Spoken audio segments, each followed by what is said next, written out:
नमस्कार साथियों। आज हम सेकंड ग्रेड के पिछले प्रश्न पत्रों पर चर्चा करेंगे। कोई भी एग्जाम होता है उसमें सबसे महत्वपूर्ण होता है उसका सिलेबस, और सिलेबस के बाद में दूसरा कार्य होता है उसके पहले के पेपर्स हमें पढ़ने चाहिए, ताकि इससे हमें एक अंदाजा हो जाए कि किस प्रकार के प्रश्न है वो परीक्षाओं में पूछे जाते हैं। तो पहले हमें एक नजर सिलेबस पे डालनी चाहिए, सिलेबस को पूरा ढंग से देखना चाहिए और उसके बाद में पिछले प्रश्न पत्र हल करना चाहिए। फिर उसके बाद में हमें अपनी तैयारी शुरू करनी चाहिए। जब हमारे ध्यान में रहते हैं कि पहले प्रश्न किस प्रकार से पूछे गए हैं, तब जब हम पढ़ते हैं तो हमारी मानसिकता बिल्कुल स्पष्ट होती है कि इस प्रकार के प्रश्न पूछे जाते हैं, हमें ये चीजें याद करनी है।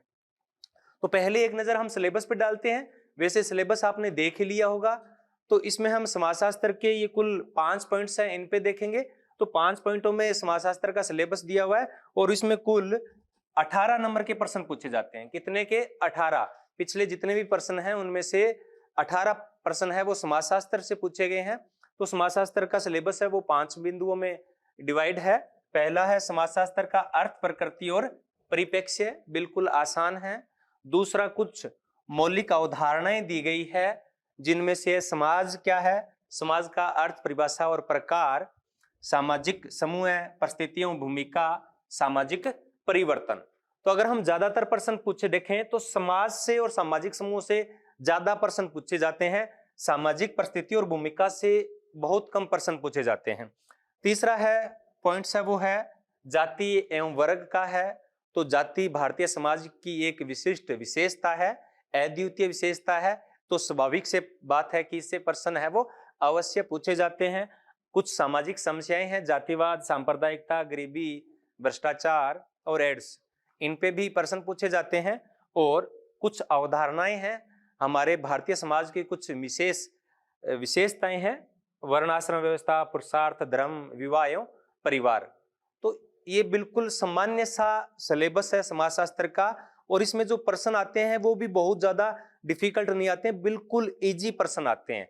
तो अगर आपको इनकी सामान्य सी जानकारी मिल जाए तो आप आसानी से, कितने प्रश्न बताए थे हमने, इनमें से कितने प्रश्न आते हैं? 18 प्रश्न आते हैं। तो एक दो प्रश्न तो देखो हो सकता है कोई नया प्रश्न आ जाए, होते होते हुए भी गलत हो जाता है या हमने नहीं पढ़ा है।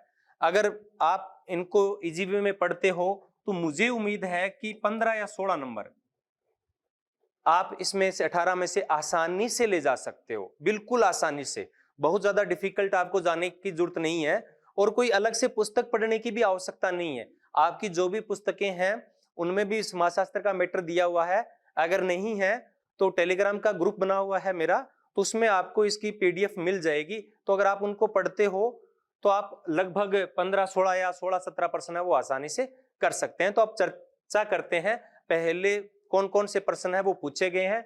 तो पहले ये 2018 का प्रश्न पत्र है, इसमें 18 प्रश्न पूछे गए थे। पहला प्रश्न था कि मैक्स वेबर के अनुसार समाजशास्त्र सामाजिक, रिक्त स्थान दिया हुआ है, का व्याख्यात्मक बोध कराता है। तो इसका आंसर होगा क्रिया। मैक्स वेबर ने सामाजिक क्रिया को ही समाजशास्त्र माना है। अगर मैक्स वेबर की हम सामाजिक समाजशास्त्र की परिभाषा देखें तो समाजशास्त्र की परिभाषा है कि समाजशास्त्र सामाजिक क्रियाओं का अर्थपूर्ण बोध करवाता है। तो सामाजिक क्रिया यहां सही आंसर आएगा। और ये एक महत्वपूर्ण बात है, व्याख्यात्मक बोध। व्याख्यात्मक बोध की बात है वो कार्ल मार्क्स मैक्स वेबर करते हैं। तो आपको ये शब्द ध्यान में रखना है अगर परीक्षा में ये प्रश्न दोबारा पूछा जाता है। एक जब हम पहले के प्रश्न हल करते हैं तो एक दो प्रश्न ऐसा होता है जो रिपीट भी होता है। आप देखोगे इसमें कि 2016 में पूछा गया वही प्रश्न, एक प्रश्न था वो 2018 में भी पूछ लिया गया। तो इसका एक फायदा हमें ये भी होता है और साथ साथ में हमें और भी प्रश्न है साथ साथ में हमें क्लियर होते जाते हैं। दूसरा प्रश्न था वो था कि समाजशास्त्र यह परिप्रेक्ष्य का स्वरूप नहीं है। तो समाजशास्त्रीय परिप्रेक्ष्य बहुत सारे प्रकार के होते हैं, इन चारों में से कौन सा एक समाजशास्त्रीय परिप्रेक्ष्य नहीं है? मार्क्सवादी परिप्रेक्ष्य है, संरचनात्मक प्रकार्यात्मक परिप्रेक्ष्य है, उद्विकासीय है, लेकिन औपचारिक परिप्रेक्ष्य नहीं है। ये समाजशास्त्रीय परिप्रेक्ष्य का एक स्वरूप नहीं है। प्रश्न नंबर 3, इनको बढ़ती हुई जटिलता के रूप में लिखेंगे। ये कुछ समाजशास्त्र की कुछ बेसिक मूलभूत अवधारणाएं हैं, इनको बढ़ती हुई जटिलता में लिखना है। किस में लिखना है? बढ़ती हुई जटिलता में, यानी सबसे सरल चीज क्या होती है। तो इन सब में देखेंगे तो सबसे सरल चीज है वो समुदाय होता है। समुदाय समानता पूर्ण एक समूह होता है जो एक निश्चित भूभाग में रहता है। तो हमारा पड़ोस है वो एक समुदाय हो सकता है। उसके बाद में संघ आता है। संघ या समिति भी इसको बोल देते हैं। ये कुछ औपचारिक होता है। समुदाय क्या होता है? अनौपचारिक होता है। लेकिन संघ है जैसे बहुत सारे लोग मिलकर किसी विशिष्ट उद्देश्य को पूरा करने के लिए कोई अगर संगठन बनाते हैं तो उसे संघ या समिति कहते हैं।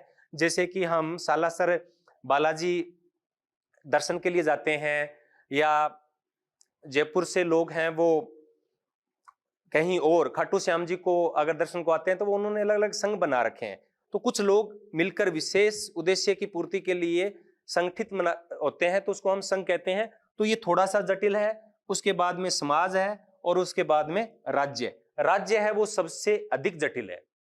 तो इसका सही आंसर ये होगा। प्रश्न नंबर 4 है, निम्नलिखित में से किस समाज का उल्लेख हर्बर्ट स्पेंसर ने नहीं किया? तो हमने एक मूलभूत अवधारणाओं में पढ़ा था कि उसका नाम क्या था? समाज। तो समाज कितने प्रकार के होते हैं? समाज के प्रकार। तो आपको ये समाज के प्रकार पढ़ने पड़ेंगे। तो बहुत सारे विचारकों ने अपने अपने तरीके से समाज का वर्गीकरण किया है। तो उनमें से एक हर्बर्ट स्पेंसर ने भी किया है। स्पेंसर ने समाज को 4 भागों में विभाजित किया है एक उद्विकासीय रूप में। दुर्खिम ने भी इसके 4 प्रकार बताए थे। ऑगस्ट काम्टे ने 3 प्रकार बताए थे। कार्ल मार्क्स ने भी 4 और 5 प्रकार बताए थे। उसमें एशियाटिक सोसाइटी को साथ में शामिल करते हैं।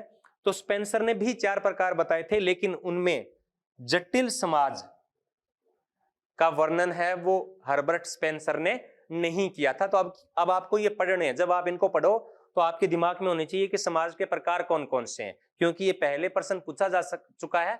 आगे भी किसी दूसरे का प्रकार पूछा जा सकता है। अगला प्रश्न है कि निम्नलिखित में से प्राथमिक समूह है। तो हमारा टॉपिक कौन सा है? ये सामाजिक समूह है। तो सामाजिक समूह कई प्रकार के होते हैं। प्राथमिक समूह है, द्वितीयक समूह है, औपचारिक समूह है, अनौपचारिक समूह है, संदर्भ समूह है। तो प्राथमिक समूह की यहां बात की जा रही है कि भौतिक दशा नहीं है। कुछ भौतिक दशाएं होती है प्राथमिक समूह, यानी बिल्कुल छोटे से लोगों का समूह है, 4-5 लोगों का समूह जिनमें घनिष्ठता बहुत अधिक होती है और जो समय अवधि होती है, यानी उनके जो आपसी संबंध होते हैं वो बहुत लंबे समय से चले आ रहे होते हैं। तो इस प्रकार के समूह को हम प्राथमिक समूह कहते हैं। तो शारीरिक समीपता तो निश्चित रूप से होगी, क्योंकि जब हम शारीरिक रूप से समीप ही नहीं होंगे तो प्राथमिक समूह में हम शामिल नहीं हो सकते। आकार छोटा होगा। जैसे ही आकार बड़ा हो जाता है वो क्या होता है? प्राथमिक समूह से द्वितीयक समूह में शामिल हो जाता है। और संबंधों की अवधि है वो लंबी होती है। लेकिन लक्ष्यों की समानता इसकी एक कोई भौतिक दशा नहीं है। ये क्या है? लक्ष्यों की समानता एक भौतिक दशा नहीं है। आगे है, बीयरस्टेड के अनुसार समाजशास्त्र की प्रकृति के विषय में एक कथन है वो सही नहीं है।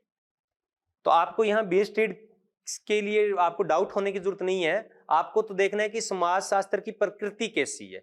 तो समाजशास्त्र किस प्रकार का विज्ञान है। तो आप अगर ये समझ लोगे तो अपने आप समझ लोगे। तो इसमें हम बात करें तो समाजशास्त्र एक सामाजिक विज्ञान है, निश्चित रूप से सामाजिक विज्ञान है। ये प्राकृतिक विज्ञान नहीं है, अमूर्त विज्ञान है। अब ये संबंधों का अध्ययन करता है तो संबंधों को हम देख थोड़ी सकते हैं, अमूर्त है। समाजशास्त्र मूर्त विज्ञान है। तो ये समाजशास्त्र एक मूर्त विज्ञान है, ये सही कथन नहीं है। क्योंकि समाजशास्त्र किस प्रकार का विज्ञान है? समाजशास्त्र एक अमूर्त विज्ञान है, न कि मूर्त विज्ञान। तो इसमें हमें बीयरस्टेड को देखने की जरूरत ही नहीं है। आगे है कि कौन सी अवधारणा का अर्थ है कि प्रत्येक सामाजिक परिस्थिति, ये परिस्थिति और भूमिका से पूछा गया है। प्रत्येक सामाजिक परिस्थिति में एकल सहयोगी भूमिका नहीं अपितु भूमिकाओं की श्रृंखला होती है। तो ये क्या है? परिस्थिति और भूमिका। अब ये बात कर रहे हैं कि एक व्यक्ति की कोई परिस्थिति है, उसके साथ कोई एक भूमिका नहीं होती है, बहुत सारी भूमिकाएं जुड़ी होती है। जैसे कि कोई कॉलेज का या स्कूल का प्रिंसिपल है, तो प्रिंसिपल की बहुत सारी भूमिकाएं होगी। एक भूमिका उसके बॉस की होगी, एक भूमिका उसके टीचर के रूप में होगी, एक भूमिका उसकी प्रशासक के रूप में होगी, एक भूमिका उसके जो ऊपर के अधिकारी हैं, डीओ हैं, बीओ हैं, वो होंगे, तो उसकी भूमिका होगी। तो यानी एक प्राचार्य है, प्रिंसिपल है, उसकी कितनी भूमिकाएं? बहुत सारी भूमिकाएं होगी। तो एक परिस्थिति के साथ अनेक भूमिकाएं जुड़ी होती है तो उसको हम बोलते हैं भूमिका प्रतिमान। क्या बोलते हैं? भूमिका प्रतिमान। सेट, प्रतिमान को अंग्रेजी में हम क्या बोलते हैं? सेट। तो इसको बोलते हैं रोल सेट। आगे है कि सामाजिक परिवर्तन के चक्रीय सिद्धांत को, तो ये सामाजिक परिवर्तन से भी एक प्रश्न पूछा गया है कि चक्रीय सिद्धांत जो दिया है वो अलग अलग विचारकों ने दिया है, तो इनका क्रम बताना है कि किस क्रम में दिया है। तो सबसे पहले आएगा ओसवाल्ड स्पेंगलर ने दिया था, उसके बाद पीटरिम सेरोकिन का है और उसके बाद में है आर्नोल्ड टाइनबी। तो ये आप जब इनका जीवन अवधि पढ़ोगे और इनकी पुस्तकों के नाम पढ़ोगे और इनके ईयर पढ़ोगे तो ये चीजें भी क्लियर हो जाएगी। आगे है प्रश्न नंबर 9, वर्ग की एक विशेषता नहीं है। तो ये जाति और वर्ग से पूछा गया है। तो जाति क्या है? एक जन्मजात व्यवस्था है और केवल एक भारत की विशेषता है, एक बंद व्यवस्था है जाति। जाति को बदला नहीं जा सकता और जाति की कुछ और भी विशेषताएं हैं, वो हमें पढ़ेंगे तो हमारे प्रश्न है वो क्लियर होते जाएंगे। तो ये पूछ रहा है कि जाति की विशेषता कौन सी नहीं है? तो जाति है वो एक अर्जित परिस्थिति है, सॉरी वर्ग की विशेषता नहीं है। तो वर्ग क्या है? एक अर्जित परिस्थिति है। बिल्कुल सही बात है, वर्ग को अर्जित करना पड़ता है, जाति को अर्जित नहीं करना पड़ता है। वर्ग एक खुली व्यवस्था है, यानी वर्ग बदला जा सकता है, वर्ग चेतना पाई जाती है। वर्ग एक प्रदत्त परिस्थिति है नहीं, वर्ग एक प्रदत्त परिस्थिति नहीं है, बल्कि जाति एक प्रदत्त परिस्थिति है। प्रदत्त परिस्थिति का मतलब है कि जिसको बदला नहीं जा सकता। जाति है जो जन्म से तय हो गई, उसको पूरे जीवन काल में बदला नहीं जा सकता। लेकिन अगर किसी ने निम्न वर्ग में जन्म लिया है तो वो अपनी योग्यता के दम पर उच्च वर्ग में जा सकता है, यानी उसने क्या किया? अर्जित की है अपनी परिस्थिति को। प्रश्न नंबर 10 है, समान आय एवं अन्य तरीकों जैसे आयु, व्यवसाय, शिक्षा में समान हो तो उसे हम समाजशास्त्रीय शब्दावली में क्या कहते हैं? तो समान आय वाले व्यक्तियों के समूह को हम सामाजिक वर्ग कहते हैं। वर्ग की परिभाषा क्या है? समान आर्थिक एवं व्यवसाय वाले व्यक्तियों के समूह को हम एक वर्ग में रखते हैं। तो इसका सही आंसर क्या होगा? सामाजिक वर्ग होगा। आगे है वे समूह जो घनिष्ठता के अभाव आधार वाले अनुभव को प्रदान करते हैं। तो देखो ये थोड़ा सा प्रश्न है, डिफिकल्ट है, लेकिन आपको देखना पड़ेगा कि चारों में से कौन सा ऑप्शन अलग है। तो द्वितीयक समूह में घनिष्ठता कम होती है, तृतीयक में भी कम होती है, संदर्भ समूह में भी कम होती है, लेकिन प्राथमिक समूह है उसका आधार क्या होता है? घनिष्ठता होती है। तो ये तो चीजें आपको आसानी से समझ में आएगी। प्राथमिक समूह क्या होता है? कुछ लोगों का समूह है जिनमें घनिष्ठता होती है, द्वितीयक समूह जिनमें कम घनिष्ठता होती है, तृतीयक समूह जिनमें बिल्कुल कम घनिष्ठता होती है, और संदर्भ समूह वह होता है जिसके हम सदस्य तो नहीं होते हैं लेकिन उस समूह के सदस्य बनना चाहते हैं। जैसे कि आप अभी सेकंड ग्रेड के जो समूह है टीचरों का, उसके सदस्य तो नहीं हो लेकिन तैयारी कर रहे हो, यानी उस समूह में बनना चाहते हो। और जब सेकंड ग्रेड टीचर को आप देखते हो तो आप अपने आप को सापेक्षित रूप से वंचित महसूस करते हो। तो ये आपका क्या हो जाता है? संदर्भ समूह होता है। संदर्भ समूह किस आधार पर निर्मित होते हैं? सापेक्षित वंचना के आधार पर निर्मित होते हैं। प्रश्न नंबर 12 है अनहिलेशन ऑफ कास्ट। तो ये जाति व्यवस्था से संबंधित है। तो ये पुस्तक किसने लिखी थी? ये डॉक्टर भीमराव अंबेडकर ने लिखी थी। आगे है एक व्यवहार जो निजी लाभ के लिए, निजी लाभ प्राप्त करने के लिए सार्वजनिक पद का दुरुपयोग करना क्या कहलाता है? हम सभी को पता है, करप्शन कहलाता है, भ्रष्टाचार कहलाता है। प्रश्न नंबर 14 किस प्रकार की निर्धनता में, तो फिर ये सामाजिक समस्या से पूछा गया है कि किस प्रकार की निर्धनता में कुछ समूहों के जीवन यापन की स्थितियां और अधिकांश जनसंख्या को प्राप्त परिस्थितियों के मध्य अंतर के मापन के रूप में महसूस किया जाता है। कि गरीबी कितने प्रकार की होती है? गरीबी दो प्रकार की होती है, एक सापेक्षित और एक निरपेक्ष। सापेक्ष और निरपेक्ष। सापेक्ष में तुलना की जाती है, निरपेक्ष में तुलना नहीं की जा रही है, तो ये यहाँ तुलना की बात की जा रही है, तो ये क्या हो जाएगी? सापेक्षित गरीबी हो जाएगी। 15 है कि कौन सा है वो जाति व्यवस्था की विशेषता नहीं है। तो जाति व्यवस्था की विशेषताएं भी हम साथ साथ में पढ़ लेते हैं। तो जाति क्या होता है? अंतर्विवाही होता है। जाति अपनी ही जाति के अंदर विवाह होता है। अंतर्विवाही अपने ही समूह में विवाह करना। तो जाति है वो अपने ही समूह में विवाह करती है। सुचिता और असुचिता, सुचिता का मतलब होता है पवित्रता और पवित्रता। जाति व्यवस्था में पवित्रता और अपवित्रता की धारणा होती है। जाति में कर्मकांडीय संस्करण होते हैं, तो एक संस्करण की व्यवस्था है जाति व्यवस्था। उच्चता और निम्नता का इनमें कर्म होता है। और जाति में क्या होती है कि जो व्यवसाय होता है वो क्या होता है, प्रदत्त होता है। व्यवसाय क्या होता है, प्रदत्त होता है। जो जितनी भी जातियां हैं उनके पहले से निर्धारित होते हैं कि कौन सी जाति किस प्रकार के व्यवसाय करेंगे। ये थोड़ी सी पुरानी बात की जा रही है, आजकल काफी ज्यादा परिवर्तन आ रहा है। लेकिन जब हम इनको पढ़ते हैं तो आज की व्यवस्था की बजाय प्राचीन समय से जो चली आ रही है उसके हिसाब से पढ़ते हैं। तो अब इसमें से जितने भी आप देखोगे तो 2-3 विशेषताएं ऐसी मिलेगी जो जाति व्यवस्था की नहीं है। जाति क्या है, प्रदत्त व्यवसाय है। और यहाँ एक तीसरे ऑप्शन में क्या की जा रही है, अर्जित व्यवसाय। तो जाति में अर्जित व्यवसाय नहीं होता है। और साथ में एक चीज और है यहाँ पर, बहिर्विवाह जाति के अंदर नहीं होता। ये थोड़ा सा अंतर्विवाह और बहिर्विवाह को समझने की आवश्यकता है। गोत्र बहिर्विवाह होता है, गांव से बहिर्विवाह होता है, नातेदारी समूह से बहिर्विवाह। अंतर्विवाह क्या होता है, धर्म के रूप में हम देखें तो हम अपने ही धर्म में शादी करते हैं, अपनी ही जाति के अंदर शादी करते हैं, तो ये क्या होंगे, अंतर्विवाह होंगे। आगे है प्रश्न नंबर 16, मोक्ष मानव जीवन का चरम उद्देश्य है और मानव की आंतरिक आध्यात्मिक अनुभूति का प्रतीक है, ये कथन किसने कहा है। तो इस प्रकार के प्रश्न हैं वो थोड़े से डिफिकल्ट होते हैं। लेकिन जब हम ये जो पुरुषार्थ के बारे में है तो इनके बहुत ज्यादा लंबा चौड़ा सिलेबस नहीं है। आप एक एक पेज पढ़ोगे इनके तो ये थोड़े ही प्रश्न इनसे बनते हैं, तो आप कर पाओगे। तो ये कथन है के.एम. कपाड़िया का।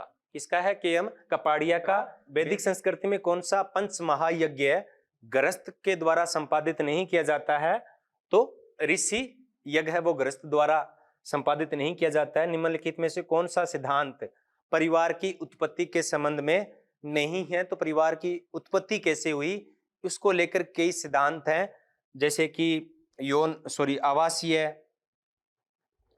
यौन साम्यवादी, उद्विकास और एक विवाह का सिद्धांत। ये तो सिद्धांत है, इनमें से आवासीय भी हो सकता है, लेकिन आरपीएससी ने यौन साम्यवादी को परिवार की उत्पत्ति का आधार नहीं माना है। तो अब अगला देखते हैं, अगला प्रश्न पत्र जिसमें से 18 प्रश्न पूछे गए हैं। तो उसमें पहला प्रश्न है कि समाजशास्त्र किसके अध्ययन से संबंधित है।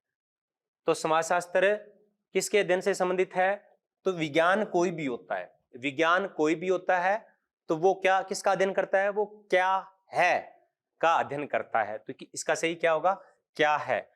उस समाजशास्त्री का नाम बताइए जो समाजशास्त्र के स्वरूपात्मक संप्रदाय से संबंधित है। तो जब हम समाजशास्त्र की प्रकृति या विषय वस्तु को देखते हैं तो उसमें हम समाजशास्त्र की विषय वस्तु को 2 भागों में डिवाइड कर देते हैं। कुछ विचारकों का मानना है कि समाजशास्त्र केवल स्वरूपों का अध्ययन करता है, अंतःक्रिया के विभिन्न स्वरूपों का अध्ययन करता है, उसको बोलते हैं हम स्वरूपात्मक संप्रदाय। और कुछ का मानना है कि समाजशास्त्र है विभिन्न प्रकार के जो सामाजिक विज्ञान है, राजनीति है, इतिहास है, अर्थशास्त्र है, उनका संयुक्त रूप से अध्ययन करता है, तो इसको बोलते हैं समन्वयात्मक संप्रदाय। तो यहाँ पूछ रहा है कि स्वरूपात्मक संप्रदाय के साथ किसका नाम जोड़ा गया है, तो जॉर्ज सिमेल है, वो स्वरूपात्मक संप्रदाय से संबंधित है। और समन्वयात्मक संप्रदाय सबसे पहले किसने दिया था, गिन्सबर्ग ने दिया था। इसका एक सूत्र है याद करने का, सिम्मे विटा, वो हम कभी क्लास में करेंगे। आगे है समाजशास्त्र एक विज्ञान है। विज्ञान क्यों है, क्योंकि यह वैज्ञानिक विधि का या वैज्ञानिक पद्धति से अध्ययन करता है। तो इसमें क्या होगा, वैज्ञानिक पद्धति। प्रश्न नंबर है कि 4 भारत में समाजशास्त्र के जनक कौन से हैं। तो भारत में समाजशास्त्र के जनक है, वो थोड़ा सा कंफ्यूज करने वाला प्रश्न है। अगर हम पूछें कि भारत में सर्वप्रथम समाजशास्त्र को किसने पढ़ाया, तो इसका अध्ययन आएगा पैट्रिक गिड्स। और अगर ये आए कि प्रथम भारतीय समाजशास्त्री कौन से हैं, तो इसमें जीएस घुरिये का नाम भी आता है। पर बहुत कम होता है कि दोनों एक साथ आए। इस क्वेश्चन के अंदर दोनों एक साथ दिए हुए हैं, पैट्रिक गिड्स और घुरिये, इसलिए ये प्रश्न है वो आरपीएससी ने डिलीट कर दिया है। आगे है समाज सामाजिक परिस्थितियों का जाल है, ये कथन किसका है, ये परिभाषा बीयरस्टेड की है। हर्बर्ट स्पेंसर ने जो समाज का मॉडल दिया है वो कौन सा मॉडल है? वो मॉडल है सांवयी। सांवयी मतलब शरीर की भांति, जिस प्रकार से शरीर के अलग अलग अंग एक साथ मिलकर कार्य करते हैं, उसी प्रकार से समाज भी अलग अलग अंगों में विभाजित है, लेकिन वो सब मिलकर कार्य करते हैं। आगे है भूमिका पुंज। प्रतिमान भी कह सकते हैं, इसे रोल सेट भी कह सकते हैं। कि अवधारणा किसने दी? ये मर्टन ने दी। ये परिस्थिति और भूमिका से संबंधित है।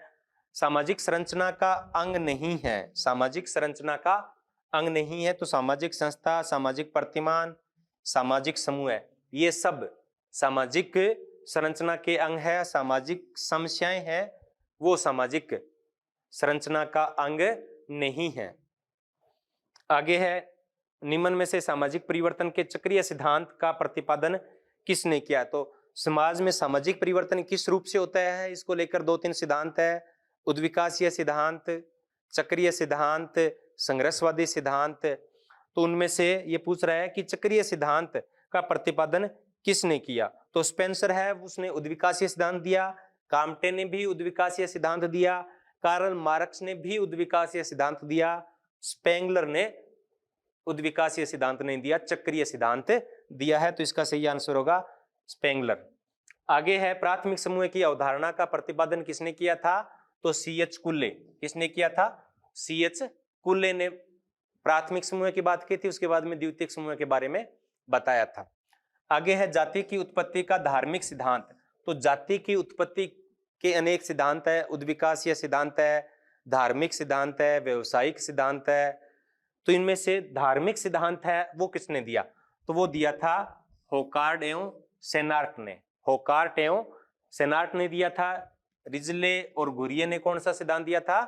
प्रजातीय सिद्धांत दिया था। तो ये सिद्धांत, धार्मिक सिद्धांत किसने दिया था? सेनार्ट ने। आगे है बाइजर ने सामाजिक संबंधों के विश्लेषण का किस संदर्भ में अध्ययन किया है? तो अपनी जो जाति व्यवस्था है उसमें क्या होता है कि 2 प्रकार की जाति होती है। एक तो सेवा करने वाली जातियां और दूसरी सेवा ग्रहण करने वाली जातियां। तो इसमें क्या होता है कि और वो जो सेवा लेती है वो बदले में क्या देती है? उनको वस्तु देती है। तो इस प्रकार विभिन्न जातियों के बीच में सेवाओं और वस्तुओं का जो आदान प्रदान होता है उसको हम बोलते हैं जजमानी प्रथा। क्या बोलते हैं? जजमानी प्रथा बोलते हैं। और ये जजमानी प्रथा का जो विशेष अध्ययन है वो किसने किया है? वाइजर ने किया है। आगे है history of caste in India. History of caste in India, Bharat में जाति का इतिहास। ये पुस्तक किसने लिखी है? ये S.V. केतकर ने लिखी है। तो ये जाति और वर्ग से पूछा गया है। आगे है कौन सी विशेषता वर्ग में नहीं पाई जाती है? अब ये देखना, जाति और वर्ग की विशेषताएं बहुत महत्वपूर्ण है। तो समूह की गतिशीलता होती है वर्ग के अंदर। समान परिस्थिति होती है। एक वर्ग की परिस्थितियां क्या होती है? समान होती है। वर्ग चेतना होती है। अंतर्विवाह। तो जाति में क्या होता है? अंतर्विवाह होता है, लेकिन वर्ग में क्या होता है? बहिर्विवाह होता है। एक व्यक्ति है वो दूसरे वर्ग के लड़का या लड़की से शादी कर सकता है। आगे है संथानम समिति है, उसका गठन 1964 में हुआ था। किसके लिए हुआ था? भ्रष्टाचार के लिए हुआ था। आगे है कि गरीबी का सूचकांक नहीं माना गया है। अशिक्षा, यातायात साधनों का अभाव, स्वास्थ्य, रोजगार। तो इसमें से अगर आप देखोगे तो आपको स्पष्ट पता चलेगा कि यातायात के साधन है वो गरीबी का कोई सूचक नहीं माना जाता है। अब आश्रम व्यवस्था का सही क्रम बताना है तो बिल्कुल आसान से है। ब्रह्मचर्य है, फिर गृहस्थ, फिर वानप्रस्थ, फिर संन्यास आश्रम। तो पहले ब्रह्मचर्य हो गया, दूसरा गृहस्थ हो गया, वानप्रस्थ हो गया, और ये बिल्कुल सही क्रम है इसका। विभिन्न समाजों की नातेदारी शब्दावली का सुव्यवस्थित अध्ययन करने वाले प्रथम व्यक्ति कौन थे? तो मोर्गन ने नातेदारी व्यवस्था का विस्तृत अध्ययन किया और मुख्य रूप से 2 प्रकार की नातेदारी बताई थी। कौन सी नातेदारी बताई थी? 2 प्रकार की, एक वर्गात्मक और एक वर्णात्मक। वर्गात्मक और वर्णात्मक। जैसे कि वर्गात्मक कौन सी होती है कि बहुत सारे नातेदारों को एक ही वर्ग में रख लिया जाता है। जैसे कि अंकल और शब्द है तो अंकल में मामा भी आ जाते हैं, चाचा भी आ जाते हैं, ताऊ भी आ जाते हैं। तो इस प्रकार की नातेदारी को क्या बोलते हैं? वर्गात्मक नातेदारी कहते हैं। जैसे कि दक्षिण राजस्थान में होता है या पश्चिम के देशों में होता है। और वर्णात्मक में क्या होता है कि प्रत्येक नातेदार के लिए एक विशेष शब्द का प्रयोग किया जाता है। ये मुख्य रूप से उत्तरी जो भारत है उसमें वर्णात्मक नातेदारी होती है, जैसे कि मामा, फूफा, चाचा, ताऊ। तो प्रत्येक शब्द से एक विशेष व्यक्ति का बोध होता है, न कि एक समूह का बोध होता है। आगे है, तो ये हो चुका है। अब हम लास्ट लेते हैं। धर्म क्रिया की एक विधि है, साथ ही विश्वासों की एक व्यवस्था भी। धर्म एक समाजशास्त्रीय परिघटना के साथ साथ एक व्यक्तिगत अनुभव भी है। तो ये धर्म की परिभाषा किसने दी? ये परिभाषा दी है मेलोवंस्की ने। किसने दी है? मेलोवंस्की की। 2 प्रश्न हमने हल कर लिए। तो ये धर्म से पहला प्रश्न आया है, धर्म से पहला प्रश्न आया है। आगे है एक अन्य प्रश्न पत्र है, उसको भी देखते हैं हम। समाजशास्त्र सामाजिक संबंधों के विषय में। समाजशास्त्र किसका अध्ययन करता है? सामाजिक संबंधों का अध्ययन करता है। और इन सामाजिक संबंधों की व्यवस्था को हम क्या कहते हैं? जाल को हम क्या कहते हैं? समाज कहते हैं। ये परिभाषा किसने दी? तो ये मैकआइवर और पेज ने दी। जब आप समाजशास्त्र को पढ़ना शुरू करोगे तो सबसे पहली परिभाषा ही ये परिभाषा आती है। जब हमने +1 में पढ़ना स्टार्ट किया समाजशास्त्र, तो सबसे पहले हमने ये सीखा कि समाजशास्त्र सामाजिक विषयों के संबंध में है, सामाजिक संबंधों के संबंध में है, और इन संबंधों के जाल को समाज कहते हैं। तो मैकआइवर और पेज ने कहा है। प्राथमिक समूह का उदाहरण नहीं है। तो 3 प्रकार के प्राथमिक समूह हैं, वो C.H. कुल्ले ने बताए थे। प्राथमिक समूह की अवधारणा किसने दी थी? C.H. कुल्ले ने दी थी। 3 प्रकार के प्राथमिक समूह बताए थे, परिवार, पड़ोस और क्रीड़ा समूह। क्रीड़ा समूह यानी जो दोस्त होते हैं साथ खेलने वाले। राजनीतिक दल है वो किस प्रकार का है? द्वितीयक समूह है। अगला, जब एक वर्ग पूर्णतः वसानुगत हो जाता है, पूर्णतया वसानुगत हो जाता है, आनुवांशिक हो जाता है, तो उसको हम क्या कहते हैं? उसको हम जाति कहते हैं। उसको हम क्या कहते हैं? जाति कहते हैं। आगे है, कौन सा है वो राष्ट्रीय एकीकरण में बाधा नहीं है? तो जातिवाद बाधक है, क्षेत्रवाद बाधक है, संप्रदायवाद बाधक है, लेकिन नगरीकरण से है वो राष्ट्रीय एकीकरण में कोई बाधा उत्पन्न नहीं होती है। आगे है history of caste in India. ये प्रश्न दोबारा पूछा जा चुका है। तो ये प्रश्न वही SV केतकर ने दिया है। तो इसमें 2 प्रश्न ऐसे हैं जो रिपीट हो चुके हैं, तो हो सकता है इनमें 20 में से कोई एक प्रश्न फिर दोबारा रिपीट हो जाए। आगे है, वर्ग के निर्धारण का आधार है। वर्ग किसके आधार पर निर्धारित होता है? आयु के आधार पर नहीं होता, प्रजाति के आधार पर नहीं होता, लिंग के आधार पर नहीं होता। वर्ग का निर्धारण किसका होता है? व्यवसाय के। समान व्यवसाय वाले व्यक्तियों के समूह को हम वर्ग में रखते हैं। इनमें से एक पुरुषार्थ का प्रकार नहीं है। तो पुरुषार्थ कितने प्रकार के होते हैं? 4 प्रकार के होते हैं। कितने प्रकार के होते हैं? 4। धर्म, अर्थ, काम, मोक्ष। धर्म, अर्थ, काम और मोक्ष। प्रेम नहीं है इसमें। जाति एक बंद वर्ग है। ये परिभाषा किसने दी? तो ये परिभाषा दी थी मजूमदार ने दी थी। ये 2-3 परिभाषाएं बड़ी फेमस है जाति की। एक, जब एक वर्ग पूर्णतः वसानुगत हो जाता है तो उसे हम जाति कहते हैं। C.H. कुल्ले ने जाति एक बंद वर्ग है, ये मजूमदार ने। ये सबसे छोटी परिभाषा है इसकी। प्रेम विवाह का परंपरागत नाम है। तो प्रेम विवाह है। तो कुल विवाह हिंदू धर्म के अनुसार कुल कितने प्रकार के विवाह होते हैं? 8 प्रकार के विवाह होते हैं। कितने प्रकार के विवाह होते हैं? 8 प्रकार के विवाह होते हैं, जिनमें से 4 विवाह है वो अधिमान्य माने जाते हैं और 4 विवाह वो अधिमान्य नहीं माने जाते हैं। तो ब्रह्म विवाह सबसे उत्तम विवाह माना जाता है। उसके बाद में देव विवाह आता है, वो दूसरे नंबर पे आता है। तीसरे नंबर पे आता है ऋषि विवाह। कौन सा आता है? ऋषि या आरस विवाह, उसको क्या बोलते हैं? आरस विवाह बोलते हैं। और चौथे नंबर पे आता है प्रजापत्य विवाह। तो ये 4 प्रकार के जो विवाह है वो क्या है? अभिमन्य विवाह है। और जो 4 प्रकार के निम्न के विवाह है, तो उसमें से 5वां नंबर आता है गांधर्व विवाह। गांधर्व विवाह का मतलब होता है प्रेम विवाह। तो वर्तमान में का जो प्रेम विवाह है वो उसको क्या बोलते थे? प्राचीन समय में परंपरागत रूप से गांधर्व विवाह कहते थे। इसके अलावा 3 विवाह और हैं, असुर विवाह, राक्षस विवाह और सबसे अंतिम श्रेणी का है पिशाच विवाह। तो ये 4 है वो अधिमान्य नहीं है। आगे है marriage and family in India. पुस्तक है वो किसने लिखी है? तो ये लिखी है KM कपाड़िया ने लिखी है। 2-3 किताबें हैं जो परिवार और विवाह से है। तो ये है जो परिवार और विवाह से प्रश्न पूछा गया है। आगे है, एड्स का सर्वप्रथम अविवादित रोगी कहाँ मिला था? तो ये मिला था USA में। कहाँ मिला था? USA में। हिंदू मैरिज एक्ट किस वर्ष या किस साल लागू हुआ था? तो 1955 में लागू हुआ था। कार्ल मार्क्स ने वर्ग निर्धारण में जिस आधार को स्वीकार किया, तो कार्ल मार्क्स किसकी बात करते हैं? कार्ल मार्क्स हमेशा आर्थिक संबंधों की बात करते हैं। तो यहां भी क्या होगा? आर्थिक आधार पे ही उन्होंने वर्ग निर्धारित बताए थे। आर्थिक संसाधन जिनके पास होता है वो क्या होता है? शोषक होता है, और जिनके पास आर्थिक संसाधन नहीं होते हैं वो क्या होते हैं? शोषित होते हैं। उसको चाहे किसी रूप में ले ले, दास के रूप में, दास और स्वामी, पूंजीपति और श्रमिक, किसी भी रूप में ले, सामंत और सामान्य प्रजा। सोशल चेंज, सोशल चेंज पुस्तक किसने लिखी थी? तो सोशल चेंज पुस्तक लिखी थी, एक पुस्तक थी लिखी थी आकबरन ने लिखी थी। किसने लिखी थी? आकबरन ने लिखी थी, लेकिन यहाँ ऑप्शन में आकबरन नहीं है, तो एक पुस्तक है वो विल्बर्ट मूर द्वारा भी लिखी गई है, जिसका नाम था सोशल चेंज। भाई भतीजावाद, पक्ष से सत्ता का दुरुपयोग, ये तो आपको पता ही है किससे संबंधित है? तो ये भ्रष्टाचार से संबंधित है।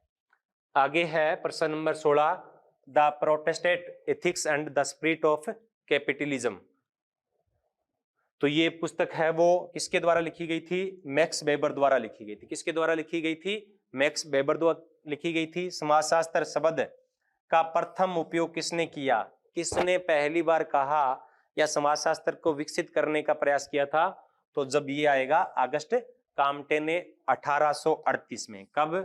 1838 में समाजशास्त्र यानी सोशियोलॉजी शब्द का प्रयोग किया था, इसलिए इनको क्या कहा जाता है? समाजशास्त्र के जनक कहा जाता है अगस्त काम्टे को। यांत्रिक एकता और सामयिक एकता के रूप में वर्णन है वो किसने किया था? तो समाज के दो प्रकार बताए थे, यांत्रिक एकता वाले समाज और सामयिक एकता वाले समाज। तो ये किसने बताए थे? दुर्खिम ने बताए थे। इस प्रकार से हमने ये कुल 54 क्वेश्चन हल किए हैं। तो इससे आपको एक बड़ा बड़ा आइडिया लग गया कि किस प्रकार के प्रश्न है वो सेकंड ग्रेड में समाजशास्त्र के पूछे जाते हैं। आप इस वीडियो के डिस्क्रिप्शन में एक टेलीग्राम चैनल का लिंक दिया हुआ है, वहां जाकर भी इनकी पीडीएफ है वो प्राप्त कर सकते हैं। अगर आपको ये वीडियो पसंद आया हो तो प्लीज चैनल को सब्सक्राइब करें, ताकि इसी प्रकार की वीडियो है वो आपको मिलते रहे। आपने इतने प्रेम से सुना, इसलिए आपका बहुत बहुत धन्यवाद।